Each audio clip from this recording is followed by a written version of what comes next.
mund të jetë vendimi. I bie të jetë subjektiv, por unë mendoj Apo e kam gabim? Po ke shumë të drejtë. Ndoshta e kam. Jo, po unë do të shkojmë gjë më thellë. Unë mendoj që gjithë kjo histori është nga autorët e reformës së drejtësisë, të cilët nuk u morën vetëm me reformën drejtësi nga ana strukturore e saj, por morën edhe me financat e reformës drejtësi. Tani janë ata që fshehin kokën si struci dhe tani i bie të mbledhë Rama, ata që kanë mbjell njerëzit që vuri Rama në krye të reformës drejtësi. Edhe unë jam e bindur që të gjitha këto janë pasoja të mos pjekurisë dhe mos pasjes vizion kur është bërë kjo reforma në drejtësi e famshme. Se vërtet ta gjyqtar kërkojnë këtë rritje rroge, po mos harrojmë që kemi 150.000 dosje stok. Ka një disbalans, po shkojnë 200. Dhe mos harrojmë që kemi një... Dhe nisëm të se kishim 18.000. Edhe 16.000. prandaj them që duhet kapur... Ka qenë një propagandë shumë e ashpër, 16.000 tha çfarë bëhet. Sot jemi 200. Duhet kapur demi prej brirësh dhe duhet të jemi realist që Rama mos merret me pasoja, po të shikoj që gjithë shkaku i gjithë këtij kaosi dhe ku përfitojnë dhe shoqata të tjera dhe unione të tilla, që këtej thotë që njohin dhe problematikat e Shqipërisë dhe këtej mendoj që duhet të jenë më të përulur përballë sistemit të pagave që ka shteti shqiptar, të ardhurave që kanë shqiptarët, ngarkesës së tyre, imazhit që kanë. Për shembull, ne flasim shumë, ai 38 milion që 37 apo 37 që Spaku ka konfiskuar apo sekuestruar nga pronat e krimit. Për shumë, mund të shkonte një fondit, me që kemi dhe krizën e pensioneve, për shkak plakjes popullsisë e tjerë, mund të shkonte një fondi special, një trasti të pension. Jo, thonë ata.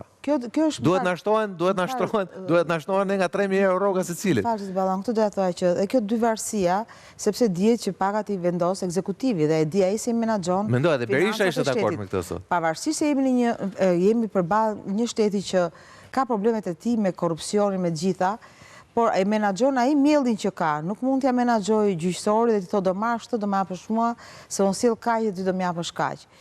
Por edhe gjua e Ramës, ndërkohë që tani është në gjykatë kushtetuese, mendoj që duhet ishte më kujdesshme, sepse batuta e tij e famshme në fund që thotë i tërheq vëmendjen, po e them shkurtimisht, i tërheq vëmendjen në gjykatës kushtetuese të ketë kujdes me këtë çështje se ndryshe do na bëjë të përdorim një ilaç. Po, ilaç, do ndërim, po. Edhe kjo për mendimin tim tregon që çfarë do vendimi që të merrni ju, ne do japim zgjidhjen tonë. Po e rithem, nuk është përplasje për financat, ky është perceptimi im, është përplasje politike mes gjyqësorit dhe ekzekutivit.